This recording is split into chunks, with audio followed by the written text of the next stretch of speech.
Damn, you fast. Do you want to know how to take your opponent's speed away? Well, we're going to teach you that right now in this video. What's going on, guys? Your boy, Coach Anthony, trainer of champions. I work with world champions, former world champions, world title contenders, national amateur champions, Olympians, MMA fighters at the Bellator and the UFC level. You name them, I've worked with them, and now I'm here to work with you. All right, so we're gonna give you guys a couple of key points on how to stop your opponent's speed, and every single one is super important, guys, so please don't try to skip through the video because you're gonna miss something, 100%. And at the end, you guys are definitely gonna wanna stick around. All right, so the first one, we all know timing beats speed. So if somebody's really quick and they're popping their jab, right, bang, all right, he's really quick. Dang, okay, do really quick, whang. Okay, now, I didn't just throw that shot, right? I kind of read his punches and I timed it. Now, how do you time speed? I mean, you have to have like boxing skills and experience and have a decent amount of speed yourself. Like, you can't be like the slowest unskilled fighter in the world and expect to time a quick fighter. You have to have some experience. So this is why I stress to you guys, these videos are for people that kind of have the idea of knowing of what they're doing. If you're just like, I never boxed before, but I want to time a guy's speed. No. You need to go learn how to throw a jab, how to stand properly and all that stuff. You see what I'm saying? So if you have the skills, you time the speed. You don't try to like outspeed the speed guy. You try to time the speed guy, all right? So that's very, very important. Second one, we're going to let Eddie run this one. Go. In particular, I was a huge Shane Mosley fan. And I'm not saying I'm not now, but obviously of his career and what he was doing back in the day. And he ran into a big welterweight, really, really talented guy who's no longer with us, known as sad guy, it was really sad, Vernon Forrest, who understood that punching with a guy, also timing, was how you beat speed. Shane's a super fast guy, but Vernon understood how to time him properly. He knew what punches to throw. He also knew that punching with him would cause a lot of issues. It's actually happened if you watch Floyd and Cotto. Cotto was doing a lot of that too, punching with Floyd. For example, like you got a guy who's fast, obviously, maybe wants to throw a combination. You don't always have to do this, but wait for the last shot and finish finish with a good contrast. Like maybe if he throws the right hand, you know it's coming. Like maybe he was throwing like a 1-2, catch, drop that shot to the body. That can work. And make sure you obviously off of that, you got to re-slip as well and not stay in, because he's obviously fast. He can throw that hook right behind it. Even if you land that shot, but most of the time if you land that shot, he's not going to be too confident about throwing the next shot. You know what I'm saying? Or even if you make a miss, to be quite honest. Another good one that I would say is like if you're covering up, which I know is a big, dangerous thing to do with a fast fighter. However, if you can cover up and I'm throwing all these quick punches and on that last hook, maybe you can go ahead and counter with your own hook or something like that. So it could be like, boom, you see what I'm saying? At the very end, you got guys who, were really good at covering up. Ike Corte, Winky Wright, guys like that who, Eddie too, but you always faster than everybody, so I can't really use you as an example. Well, you know what a lot of guys said about me too in my career, and I'm not trying to, put myself in the class of some of these other guys, even though maybe I can, was I had speed, but I also had the timing. You know what I'm saying? I think that comes from a lot of work. You put a lot of work in. You know what I mean? So I had the gift of speed. I was able to throw the combinations, but I also understood how to time. Now, how would you talk about somebody who may not like the idea of covering up against a fast guy because now they feel like, well, you're just going to turn into a punching bag in those situations? Because I do feel like there is truth to that. However, what would you say? I have my idea, but I want to hear from you as the fighter. What would you say to that guy who says, man, don't do that, man. You're just going to end up being a punching bag, man.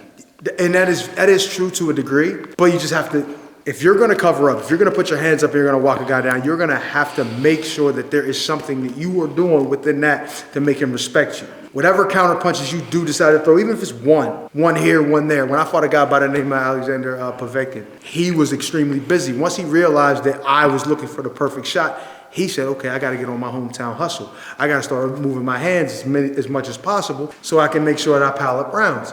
Well, what my thing was to continued to, even though I was the smaller guy, I still understood that I could press him because I had that timing like we talked about. And he was super duper busy.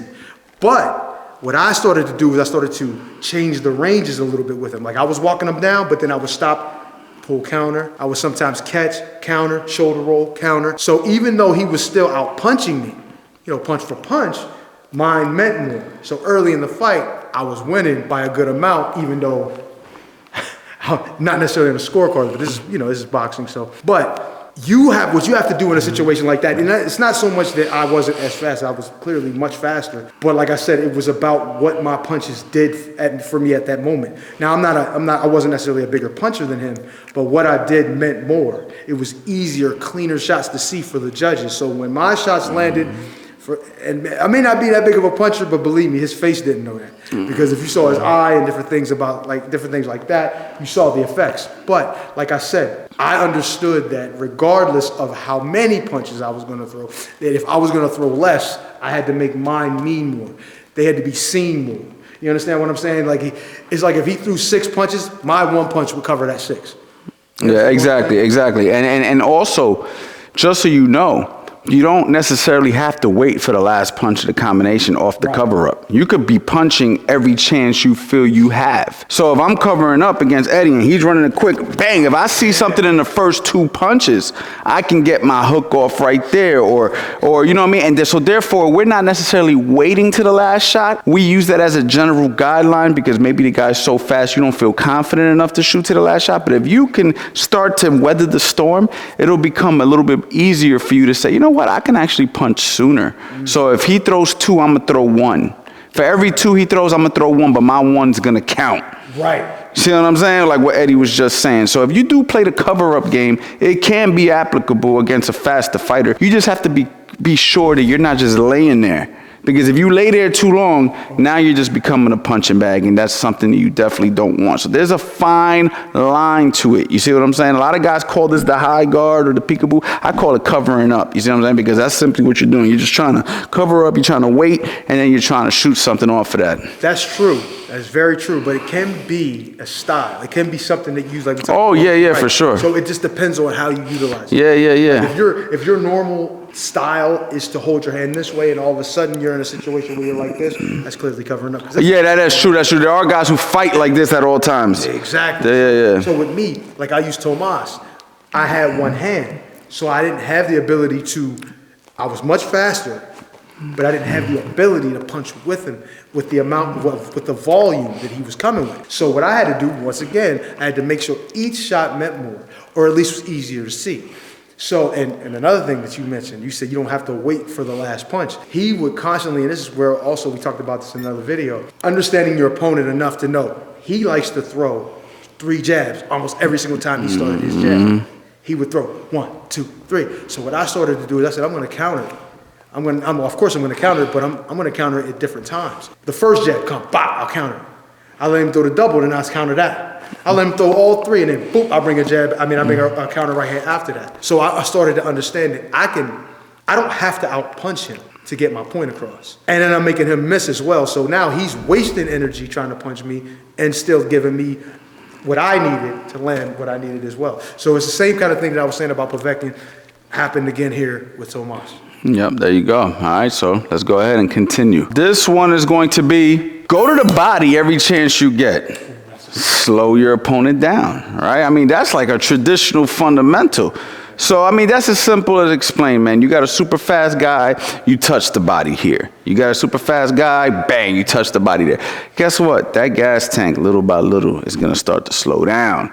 Now that fast fighter ain't so fast because now he's deconditioned a little bit, or I should say, right? Would that be the right word? You know, he's a little fatigued, I should say. When you fatigue, you slow up, right? If you're running really fast, by the time you start to get tired, you don't run as fast. So what's a good thing to do? First of all, we already started timing our opponent over the top. We already started catching, countering some of his shots. Now we're touching to the body every chance we get. That's the key. Every chance you get. You see a body shot, you take it. You see a body shot, you take it. You see a body shot, you take it. Next thing you know, the guy starts to slow down. He's more on your level of speed. And if you got good timing and good skills, now we got a different fight. You know what I'm saying? Now we got a different fight, all right? And as promised, the next tip is gonna be very important. All right, this one's gonna be make the fight ugly. Get super aggressive. Tie him up. You know, grab him, hit him, make him uncomfortable, make him not happy with, don't cooperate. Do everything in your power not to cooperate with him. If you got to smother, if you got to clinch, can you give any examples of some times that you might have seen this happening or done it yourself? Actually, I had it done to me. Okay. A guy, I'm gonna give him a shout out, his name was Cornelius Ellis.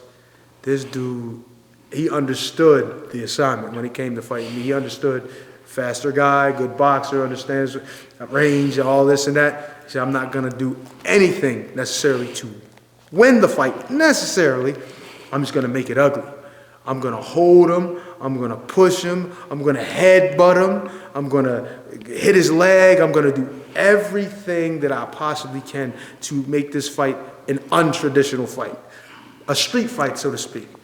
And believe me, he made me struggle to the point where my dad was so mad that he when I got the wraps cut off my hand, he threw it at me in anger because of how bad my performance was. I also was sick too, so I'm gonna use that as well. Don't give it that thing. But anyway. Yeah, sick again. Your ass whooped. Yeah. Honestly, if he wouldn't have done those things, I would have beat him down no matter what. So the truth is, his tactics, even if I would have been at full strength, would have still been successful. Now, not successful enough to win, but successful enough to nullify the speed, therefore making me somewhat ordinary in comparison.